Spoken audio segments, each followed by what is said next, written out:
இந்த சொத்தோட பத்திரங்க. இத வச்சு பணத்தை வாங்கிட்டு வா. அக்கா. ஆமாப்பா, இந்த ஊர்க்காரங்க யாருக்காவது ஒருத்தருக்கு நாங்க கெடுதல் செஞ்சிருப்போமா இல்ல மனசாரதான் நினைச்சிருப்போமா? இந்த கையால எத்தனை பேருக்கு அள்ளி கொடுத்திருப்பான். அவன் நல்ல மனசு புரிஞ்சுக்காம கஷ்டப்படுத்திட்டாங்களே இந்த ஊர்க்காரங்க. அதெல்லாம் நீ தப்பு பண்ணலன்னு எனக்கு தெரியும்டா. ஆனா அவங்க இந்த வீட்டை கொள்ளையடிச்சானுங்க, மாடு கண்ணை பத்திக்கிட்டு போனானுங்க, இருந்த குடிசைக்கு தீ வச்சு கொடுத்துனானுங்க.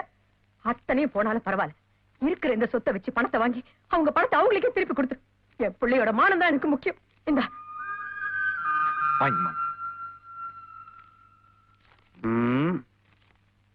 பத்திரம் கோபாலே, இதுக்கு விண்ணப்பம்னு ஏன் பேர் வைக்கல? அட மகஜர்னு ஏன் பேர் வைக்கல? பத்திரமா இரும்பு பொட்டியிலே இருக்கணும், அதுக்குதான் பத்திரம்னு பேர் வச்சான். அதுவே படிதாடி வந்துச்சுல. பேசுப்பா பேசு. விளக்கம் சொல்ற நிலைமையில நீ இருக்கிற, ஆனா கேட்கற நிலைமையில நான் இல்ல. சொத்து பத்து போனாலும் பரவாயில்ல, மானம் மரியாதை போயிடக்கூடாதுன்னு நினைக்கிறா ராசப்ப. இப்ப நீ பணம் கொடுக்க போறியா இல்லையாப்பா? ஏப்பா இப்ப கோவப்படுற? ஊர்ல இருக்கிற சொத்தெல்லாம் உங்க பேர்ல வாங்க வேண்டியதான் உங்களை எம்எல்ஏ ஆக்குனேன். நீங்க உங்க சொத்தையே அடமானம் வச்சு கடன் வாங்குறீங்க. இதுக்கு எம்எல்ஏ ஆக்குனேன்? இந்த பாரு, சொல்ற இடத்துல கையெழுத்து போட்டு பேசாம இருங்க. பொட்டி பொட்டிய பணம் வர நான் ஏற்பாடு பண்றேன். ஆனா நீ ரொம்ப தொல்லை பிடிச்சவன்பா. மேடையில வந்தாலும் பேசிக்கொள்ற, பணம் வாங்க வந்த இடத்துலயும் பேசிக்கொள்ற. இம்சப்பா உன்னோட பேச்ச வச்சுதானப்பா தொழில நடக்குது. ஆகவே கோபால் அவர்களே, நான் என்ன சொல்றேன், நீ பத்திரத்து கொடுப்பா, நான் வேற இடத்துல பணம் வாங்கிக்கிறேன். ஐயோ இல்லப்பா, நீ ரொம்ப பேசுறப்பா. பேசுறப்பா. பேச மாட்டேன். வெளியில 10 வட்டிப்பா, நமக்கு ஏழு தானே. சரி கொடு.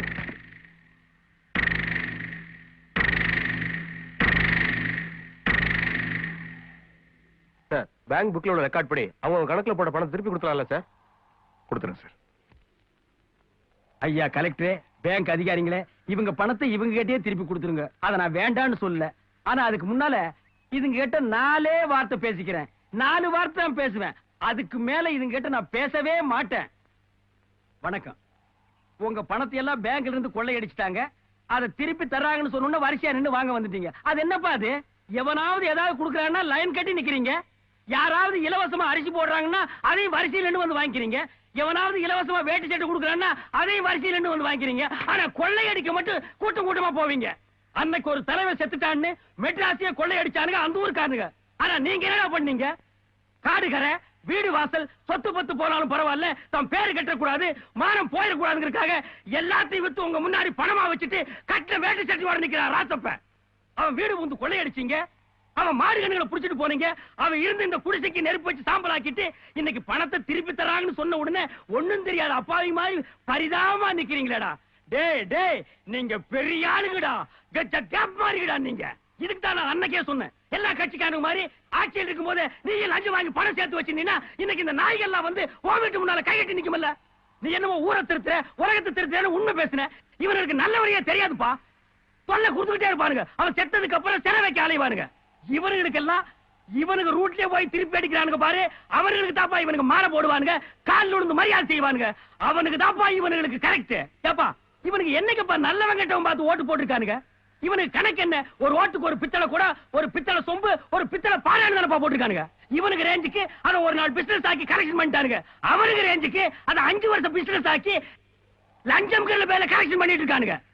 இவனுங்களை கொள்ளையடிக்கிறதுல தப்பே இல்ல, இவனுங்களை அடிக்கிறதுல தப்பே இல்ல. இவனுக்கு அடிவாக்கி சாகிறதுக்குன்னே பிறந்தவனுங்க. எப்போ கல் தோன்றி மண் தோன்றா காலத்தை. டேய், இதுக்கு எதுக்குடா அப்பவே பிறந்தீங்க? ராசப்பா, இவனை திருத்தவே முடியாது, இவனுக்கு திருத்தவே மாட்டாங்க. டேய், வாங்கிட்டு போங்கடா, போங்கடா. தம்பி வாங்க. தம்பி, உங்களுக்கா இந்த நிலைமை? அடுத்தவங்க கஷ்டத்தை மனசால கூட தாங்க மாட்டீங்களே. அப்படிப்பட்ட உங்களை ஊருக்காரங்கெல்லாம் சேர்ந்து இப்படி கஷ்டப்படுத்திட்டாங்களே. தம்பி, இந்த நேரத்துல இந்த பணம் உங்களுக்கு உதவியா இருக்குன்னு தான் கொண்டு வந்திருக்கேன். ஐயே, எனக்கு ஒண்ணும் பிரச்சனை இல்லைண்ணே. இது என் பணம் இல்ல தம்பி, உங்க பணம். என் பொண்ணு கல்யாணத்துல சீரா கொடுத்தீங்களே அந்த பணம். உங்க ஞாபகார்த்தமா இதுல ராசப்பான்னு பேர் எழுதி உங்க பேங்க்ல டெபாசிட் பண்ணி வச்சிருந்தது. இப்ப அந்த பணத்தை திருப்பி கொடுத்தப்போ அந்த பணமே கையில கிடைச்சிருக்கு. வாங்கிக்கங்க தம்பி, வாங்கிக்கங்க.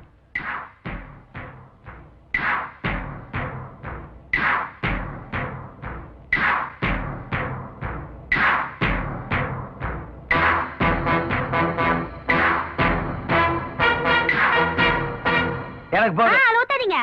ஏமா குடிக்க மாட்டியா? சோடா ஊத்த வேண்டாம்னு சொன்னேன்.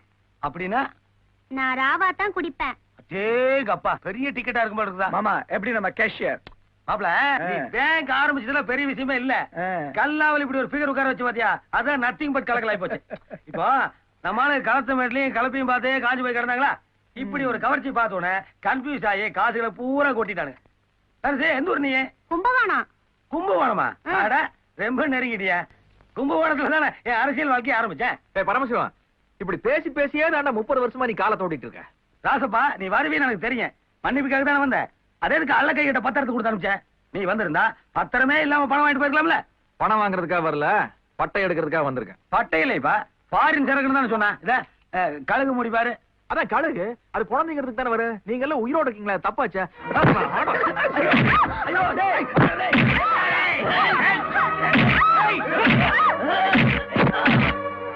ஐயோ, கொலை முயற்சி, அண்ணி நாடு சதி. டேய், பிரஸ் கூடுங்கடா. உன்னை எவன்ட கொலை பண்ண போறோம். ஓட. முள்ள கல்லு. ஆடா. இந்தாங்க இன்ஸ்பெக்டர் சாவி. நீங்க செய்ய வேண்டிய வேலையை நான் செஞ்சுட்டேன்னு பாக்குறீங்களா? அதுக்கு அப்புறம் ஃபீல் பண்ணல. உள்ள இருக்காங்களா, அவங்க யார் தெரியுமா? பெரிய திருடனுங்க. இவங்க எல்லாம் அந்த பெரிய திருடங்க கிட்ட வாங்கி திங்கிற சின்ன திருடனுங்க, அல்ல கைங்க. ஒரு டிக்கெட் நிக்கிற அந்த கண்மணி யார் தெரியுமா? அதுவும் இதே கேஸ் தான். ஆமா, இவங்க எல்லாம் ஏன் முடிச்சுட்டு வந்தேன்னு உனக்கு தெரியுமா? அட தெரியாது வாயத்தன்னு சொல்ல. தெரியாது. என்ன கேஸ் தெரியுமா? Bank case. பேங்க் வச்சு ஊர்ல இருக்கிற பணத்தை எல்லாம் நான் கொள்ளையடிச்சதா சொல்லி நம்ம கையில விலங்க மாட்டி உள்ள உட்கார வச்சீங்களே, அதெல்லாம் நான் பண்ணல அப்படிங்கிறதுக்கான அத்தாட்சியும் நான் சுருட்டனதா சொல்லப்பட்ட பணமும் அந்த பையில இருக்குது. அதையெல்லாம் சரி பார்த்துட்டு ஒரு எஃப்ஐஆர் ஃபைல் பண்றேன். என்ன செக்ஷன் தெரியுமா? இபிகோ 420 420 சீட்டிங் கேஸ். ஊர் பணத்தை எல்லாம் அவங்க கொள்ளையடிச்சதா சொல்லி எஃப்ஐஆர் போடுற. என்ன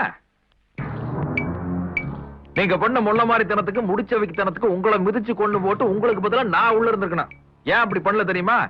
ராசப்பனுங்கிற பேருக்கு பின்னாடி எம்எல்ஏ அப்படின்னு ஒரு பதவி ஒட்டிட்டு இருக்குதுல்ல, அதுக்கு மரியாதை கொடுத்துட்டேன். இப்ப போறேன், மறுபடி வருவேன்.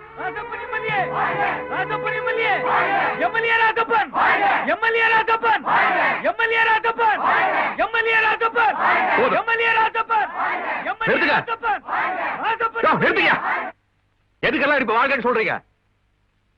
தெரியாது. அன்னைக்கு எதுக்கு ஒழிகன்னு சொன்னீங்க? அதுவும் தெரியாது. சூப்பர். எவராச்சும் ஒருத்தர் தேரொழுக பேசினா வாழ்காரு கத்த வேண்டியது, அவனே பேச்ச மாத்தி வேற மாதிரி பேசினா ஒழுகாரு கத்த வேண்டியது. ஒருத்தர் பத்தி தெரிஞ்சுக்காமி புரிஞ்சுக்காமி கத்தி கத்தி உங்களை நீங்களே ஏமாத்திக்கிட்டு இருக்கீங்க. ஊருக்குள்ள லாரி வந்து நின்னுதுன்னா ஏறதுக்கு முன்னாடி எதுக்கு எங்க போறதுக்காக ஏறணும்னு விசாரிச்சுட்டே இருங்க. அதுக்கப்புறம் வாழ்க ஒழுகாரு கத்துங்க. ஐயா, எத்தனை வாட்டி சொல்லிருக்கா? ஏன் கால விடுற? அது என்னமோ தெரியலீங்க, அதே பழக்கமாயி போச்சு. எம்எல்ஏ எம்பி மந்திரிகளை நீங்க வச்ச வேலைக்காரங்க. இந்தியாலேயே பெரிய வேலைக்காரர் யார் தெரியுமா?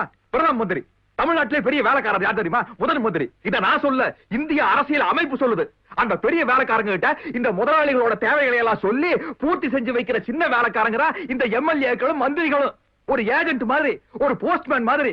நாங்கெல்லாம் சரியா வேலை செய்யலன்னா சட்டையை பிடிச்சு ஏண்டா நான் செய்யலன்னு சப்பு சப்புன்னு கள்ளத்துல நாள் ஆரம்பிக்கலாம். அதை விட்டு போட்டு கால் விழுகிறீங்களா? குணியாதீங்க. குனிஞ்சா குற்றத்தை செய்வாங்க. நிமிந்து நில்லுங்க, அப்பதான் உருப்பட முடியும்.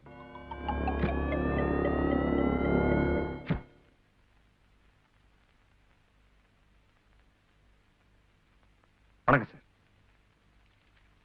வணக்கம். வாங்க மிஸ்டர் ராசப்பன். நானே உங்களை பார்க்கணும்னு நினைச்சிட்டு இருந்தேன். என்ன விஷயமா வந்தீங்க? என்னோட எம்எல்ஏ பதவியை ராஜினாமா பண்றதுன்னு முடிவு பண்ணிட்டேன். இது என்னோட ராஜினாமா கடிதம். உங்களை யாராவது ராஜினாமா பண்ண சொல்லி வற்புறுத்தினாங்களா? இல்ல சார், இது நானே எடுத்த முடிவு. உங்க ராஜினாமா கடிதத்தை நான் வாங்குறதுக்கு முன்னாடி நீங்க எடுத்த முடிவுக்கு காரணம் என்னன்னு நான் தெரிஞ்சுக்கலாமா? எம்எல்ஏ ராசப்பனா இல்லாம சாதாரண ராசப்பனா இருந்தேன் சார். என்ன பதவி வந்து சொந்தம் போயிருச்சு. சொத்துங்கிற பேர்ல இந்த காடு கரை வீடு வாசல் எல்லாமே போயிருச்சு. போனாலும் பரவாயில்ல, கட்டின வேஷ்டியோட ஜனங்களுக்கு நல்லது பண்ணலான்னு பார்த்தா அவங்கள என்ன சரியா புரிஞ்சுக்கல. சாதாரண ராசப்பனா இருந்தப்ப கிடைச்ச நிம்மதி பதவி வந்தன போயிருச்சு சார். அதனால இந்த பதவியை ராஜினாமா பண்ணலாங்கிற முடிவுக்கு வந்தேன். ராசப்பன், அரசியல் பொது தொண்டுன்னு வந்துட்டாலே பிரச்சனைகள் இருக்கத்தான் செய்யும். அதுலயும் உங்க மாதிரி நேர்மையா அரசியல் நடத்தணும்னு நினைக்கிறவங்களுக்கு பிரச்சனைகள் இன்னும் அதிகமாகும். அதையெல்லாம் சகிப்பு தன்மையோட சமாளிச்சாதான் மக்கள் கிட்ட நல்ல பேர் வாங்க முடியும். பேச்சை நம்பி ஏமாந்து போற பாமர மக்களும் அவங்கள பணத்தால தசை திருப்புற பணக்காரங்கள் இருக்கிற வரைக்கும் நல்லவங்க அரசியலுக்கு வர முடியாது சார். அப்படியே வந்தாலும் நல்லவங்களா இருக்க விட மாட்டாங்க சார். தப்பு ராசப்பன். ரூசோன்னு ஒரு அறிஞர் சொன்னாரு, நல்லவர்கள் ஆட்சிக்கு வரதில்லை, வந்தாலும் நல்லவர்களாய் இருக்கிறது இல்லைன்னு. அதுவே பாசிட்டிவா நினைச்சு பாருங்க. நல்லவங்க ஆட்சிக்கு வருவாங்க, வந்தாலும் நல்லவர்களாகவே இருப்பாங்க. அப்படி வாழ்ந்து வழிகாட்டிட்டு போனவங்க தான் இந்த பெரியவங்கெல்லாம். நானும் அந்த வழிக்கு தான் போராடிட்டு இருக்கிறேன். என்னுடைய 40 வருஷ அரசியல் வாழ்க்கையில நான் நிறைய நல்லவங்களை இழந்துட்டேன்.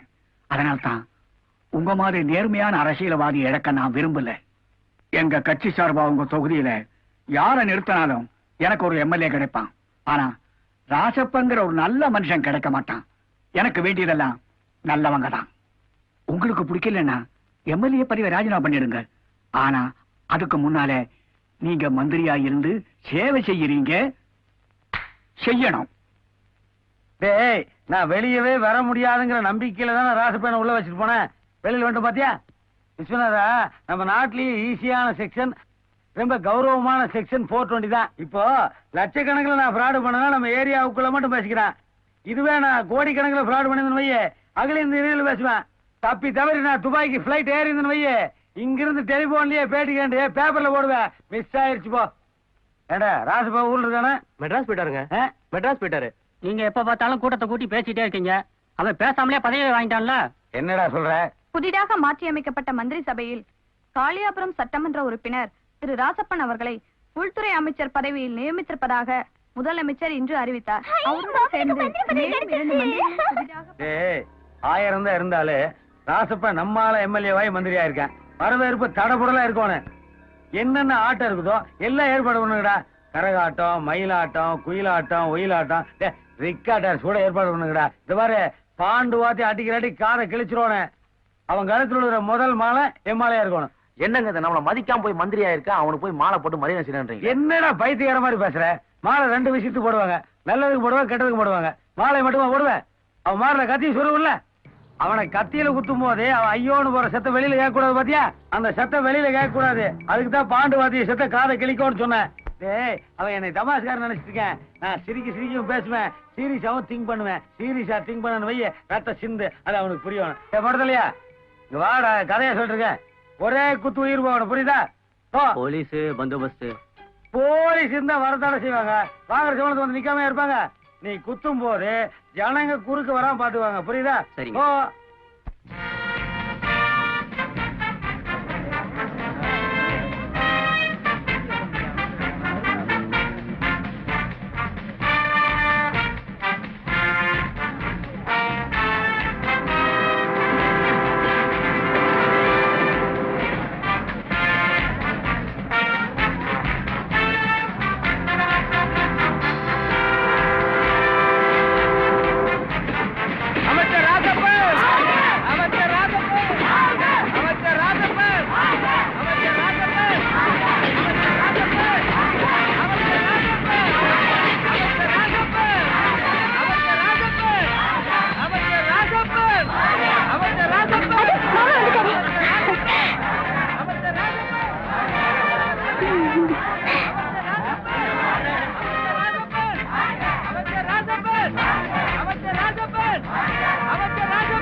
அம்மணி மாமா மாமா உனக்கு ஒண்ணு ஆகலையா மாமா? எனக்கு ஒண்ணு ஆகல. நீ முதல்ல ஆஸ்பத்திரிக்கு போலாமா? ஆஸ்பத்திரிக்கெல்லாம் அப்புறமா போலாம். முதல்ல என் கழுத்துல ஒரு தாலியை கட்டு. என்ன அர்த்தமெல்லாம் பேசிக்கிட்டு இருக்க? இல்ல மாமா, உனக்கு ஏதாவது ஒண்ணு இருந்தா என் நிலைமை என்ன ஆயிருக்கும்? எனக்கு எம்எல்ஏ பொண்டாட்டி மந்திரி பொண்டாட்டிங்கிற பேரெல்லாம் வேணாம். என் மாமா ராசப்பனோட பொண்டாட்டிங்கிற பேர் இருந்தா போதும். அப்படி போடு மாப்பிள. அம்மனியே ஒத்துடுச்சு, அப்புறம் தாலி கட்டு. என்ன தாலி இல்லன்னு பாக்குறியா? தாலி கட்டி அம்மி மிதிச்சு அருந்ததி பார்த்து கல்யாணம் பண்றதுங்கிறது ஒரு சம்பிரதாயம். அம்மிங்கிறது ஏழை பணக்கார வித்தியாசம் இல்லாம எல்லார் வீட்லயும் இருக்கு. அதை எப்ப வேணாலும் ஏறி நச்சுக்கிட்டே மிதிக்கலாம். மனசு ரெண்டு ஒத்து போனா போரு. மாலையை மாத்த வேண்டியதான். கொண்டா மாலைய. ஐயா இந்தாங்க கொடுங்க.